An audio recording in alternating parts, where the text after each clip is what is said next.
Maître Tchokbenou ordonne à la Datine et Yubin Amegbidji qui est à côté de moi ici. Les trois étaient avec nous au niveau de la société civile.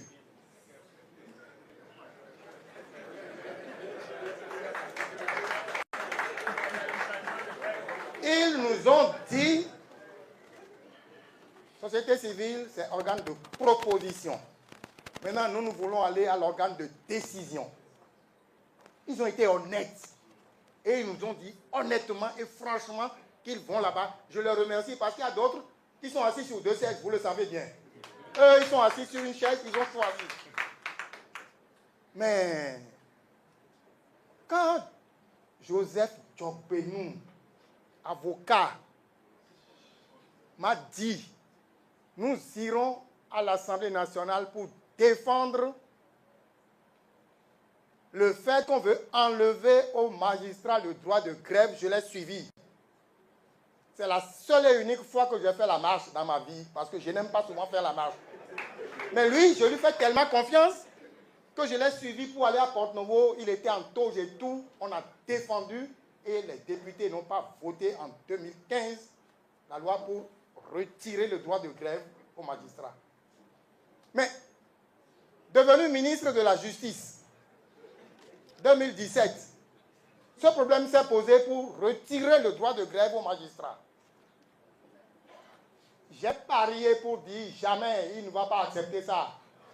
Voyez-vous ma naïveté. Alors, j'ai parié, je ne te dis pas le montant, j'ai payé parce que j'ai perdu. Tu as fait le contraire de ce que nous disions, je n'ai pas compris ça. Et pour cela, il faut que tu m'expliques. Quand vous allez là-bas, là, est-ce que ça vous change totalement? Il faut venir. Non, je ne viendrai jamais. Et donc, il y a ça là qu'il faudrait que tu nous expliques. Parce que moi, je n'ai pas compris. Ce qu'on disait avant, ce qu'on faisait avant, et quand tu as dit avec les autres, nous irons là-bas, j'étais sûr que c'est pour aller défendre ce que nous faisons et ce que nous disons. Mais tu fais le contraire. Je n'ai pas compris ça là. Tu vas m'expliquer. Un autre élément, enfin. Tu as sorti beaucoup de choses politiques qui ne sont pas vraies. Tu as parlé de 20%. Tu as oublié de parler de 10%. Ce n'est pas que 20%. Or, les 20%, c'est chaque circonscription électorale. Même si tu loupes une seule circonscription électorale, tu n'as plus rien. Alors que les 10%, c'est au plan national. Tu peux avoir 2%, 3%, 4% dans 22 circonscriptions électorales et avoir 98% ailleurs. Tu as les 10% au plan national, tu passes. Ce n'est pas bon. Il faut le dire. Tu as parlé de la lutte contre la corruption. Non. Si tu veux, on fera le débat. Ce n'est pas vrai ce que tu dis. Honnêtement, il y a encore beaucoup à faire dans ce domaine-là. Et je suis dans le domaine, tu le sais très bien. On peut en discuter, on peut vraiment faire le nécessaire. On n'a pas le temps de le faire ici, mais c'est pas ça. Dernier élément, enfin. Tu as parlé des médecins qu'on a recrutés, le tout recruté. C'est très bien. Mais d'autres l'ont fait avant. D'autres gouvernements ont recruté tous ceux qui sortaient directement de l'université dans la fonction publique. Ce n'est donc pas une innovation. S'il vous plaît, faisons attention. Quand nous disons des choses comme ça, il faudrait qu'on puisse les mesurer. Maintenant, pour ce qui concerne la bonne gouvernance, je sais de quoi je parle. Je sais de quoi je parle. En ce qui concerne la bonne gouvernance, le Bénin n'a pas inventé la bonne gouvernance. La bonne gouvernance a des principes. La bonne gouvernance a des valeurs. Nous ne pouvons pas faire une bonne gouvernance propre au Bénin, alors que c'est un terme qui est reconnu de par le monde entier. Je vous remercie. Et Elias est revenu là-dessus. Non. Il n'y a pas d'être différent. Vous êtes vrai, vous êtes vrai. Vous êtes faux, vous êtes faux. Il n'y a pas d'intellectuel qui soit différent du politique. Ça, c'est la première chose. La deuxième chose, des interpellations, des interrogations. On a marché à un moment donné pour éviter que le droit de grève soit retiré. Et puis, on est en responsabilité et, heureusement, la correction est arrivée. On a admis les restrictions au droit de grève. Mais c'est vrai. C'est vrai. Monsieur Elias, c'est vrai.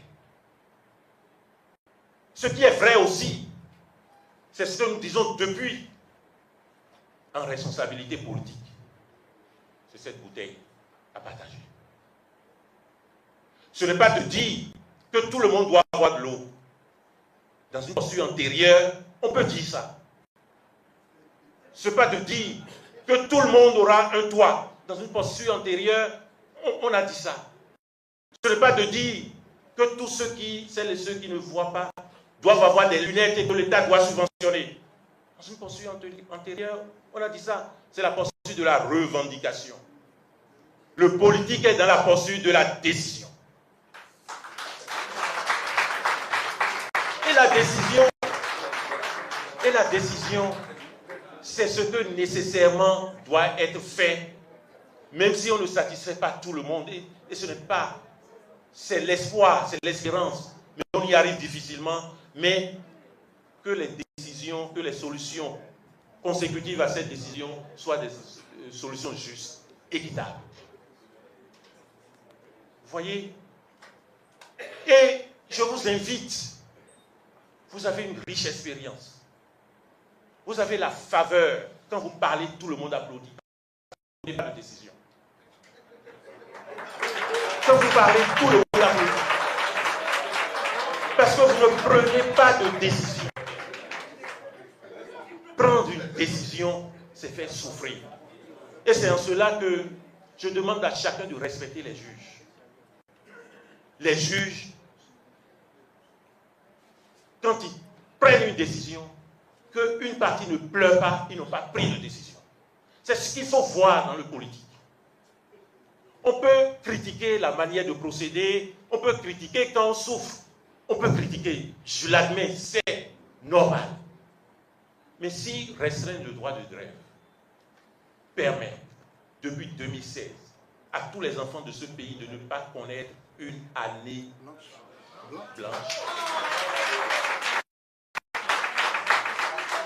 À la vérité, qu'est-ce qu'il y a de mal? Moi, j'ai connu 2 années blanches.